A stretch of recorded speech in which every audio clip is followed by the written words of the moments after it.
ये वो जगह है जहां सुबह शोर से नहीं, परिंदों की दुआ से शुरू होती है। ये वो गलियां हैं जहां मैं पिला बड़ा।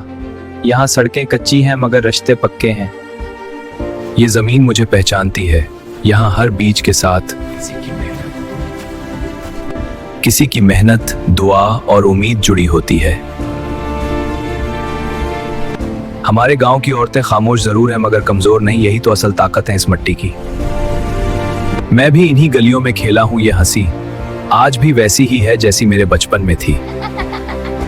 बेटा, अपनी मिट्टी को कभी मत भूलना। ये बातें किताबों में नहीं मिलती, ये गांव के बुजुर्ग सिखाते हैं। शाम होते ही गांव बदल सा जाता है, दिल को अजीब सा सुकून मिलता है।